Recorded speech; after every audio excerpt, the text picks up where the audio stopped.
Salut et bienvenue dans cette nouvelle vidéo, une vidéo dans laquelle j'ai prévu te partager une histoire tellement inspirante, une histoire qui m'a vraiment motivé moi-même. Avant de te partager cette histoire, si tu n'es pas encore abonné à la chaîne, n'hésite pas de le faire dès maintenant pour ne manquer aucune de mes prochaines vidéos. Et surtout, n'oubliez pas d'activer la cloche de notification. Et si tu es encore trop sympa, n'hésitez pas à me laisser un pouce bleu et cela va vraiment m'affirmer que tu apprécies mes vidéos. C'est un jeune qui était avec sa maman et il fréquentait un lycée. Dans ce lycée-là, il était pris comme une bourrique, un jeune qui n'était pas intelligent. Hormis le fait de ne pas être intelligent pour les lycées, il était encore un grand dérangeur, un bavardeur, vous voyez. Il dérangeait vraiment toute la salle. Et un jour, le lycée a décidé de le renvoyer de l'école, enfin.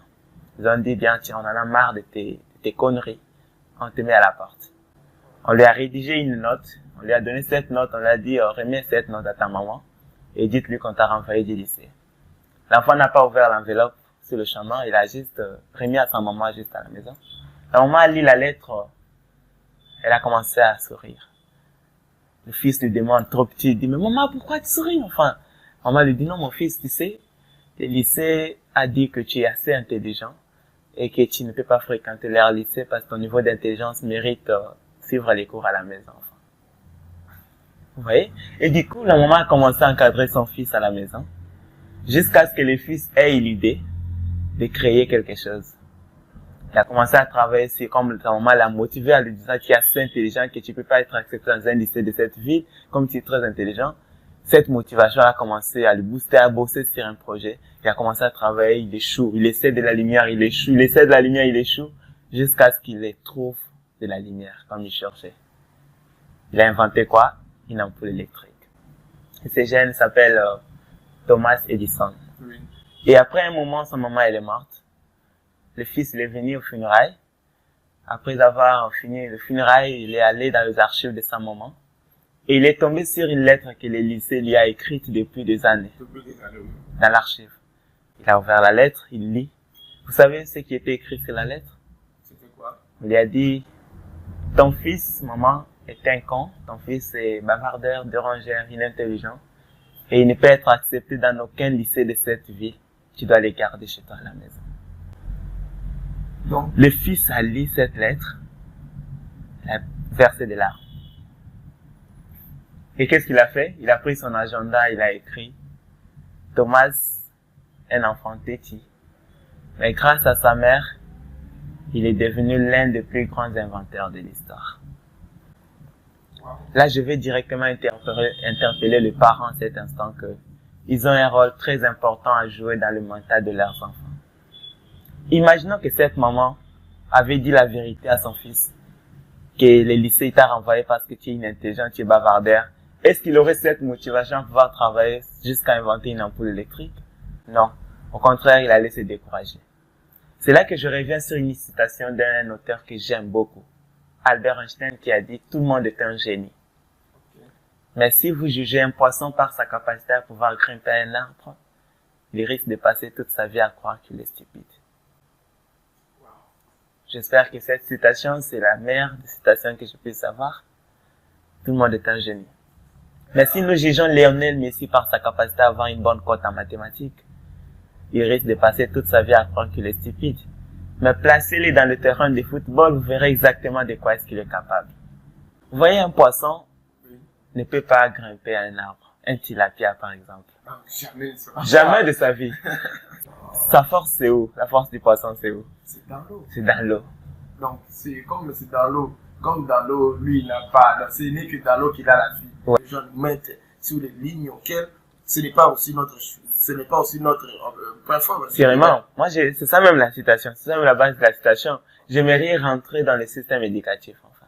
Okay. Parce que dans toutes mes vidéos, parfois, je mets beaucoup plus les points sur les i en parlant du système éducatif. Voilà. Un système éducatif qui a mené beaucoup de jeunes au conformisme, enfin. À un moment donné, ils pensent que vous devez avoir tous une bonne note en mathématiques pour réussir la vie. Et à un moment donné, on doit faire comprendre que les premiers de la vie, dans les premiers de la classe, seraient nécessairement les premiers de la vie.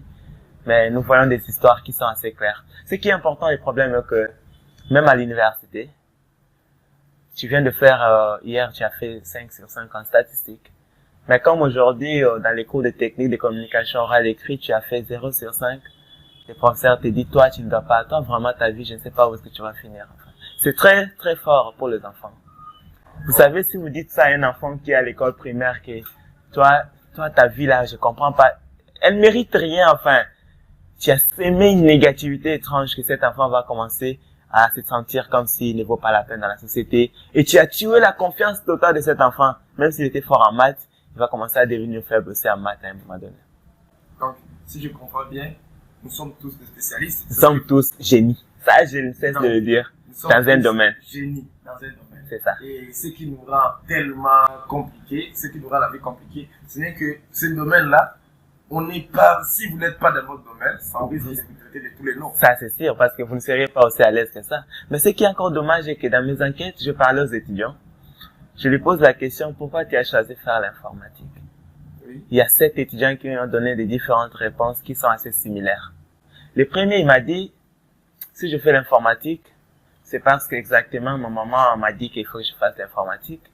Nous n'avons pas d'informations dans la famille. Dans la famille. Voilà. Et je suis revenu, je lui ai demandé, et toi, qu'est-ce que tu aimes? Il dit, ah, moi, je suis vraiment, j'aime toujours être un communicant, enfin. J'ai toujours préféré faire la communication. Vous voyez, quand je parlais de parents, je sais pourquoi. Parce que nous, ici, nous avions aussi subi les mêmes choses. Les parents nous ont orientés vers les options, sous prétexte qu'on soit aussi peut-être une sorte d'identité pour la famille, enfin. Mais on n'était jamais à l'aise pour ça, enfin. Et pour le prouver, nous ne sommes jamais allés loin avec ça. Et comme ce gars, c'est un communicant pour sa passion, et que tu l'as envoyé à l'informatique, même s'il est là, il n'est pas à sa place, enfin. Il y a aussi une fille, elle m'a dit, je fais l'informatique parce que tous mes amis avec qui je finis ont choisi l'informatique. Et j'allais me sentir seule, mais moi j'aime la médecine, voilà. Vous voyez? Ce sont des problèmes et des problèmes. C'est pourquoi j'ai dit, nous sommes à la base aussi d'autres soucis, enfin. Parce que ce choix a été motivé par toi. Donc, tu as vraiment pas de chance que tu réussisses parce que c'est pas ta motivation. À un moment donné, si l'informatique devient difficile pour toi, rien ne doit te maintenir pour quitter. Rien. Parce que le pourquoi n'est plus, enfin. Non, c'est ce que je cherchais même de moi. Voilà. Pourquoi. Donc, parce qu'il n'y avait pas de, il y aura plus de pourquoi, quoi. Ouais. Dans ce Tu moment, dois peux abandonner. exactement abandonner. Parce que tu n'as pas de bonnes raisons de continuer. Le problème était que tes amis Oui. sont en informatique. Sont en informatique. Si demain ou le lendemain, tes amis ont abandonné sous prétexte qu'ils n'ont plus de frais à payer, tu n'auras plus de pourquoi. Ah,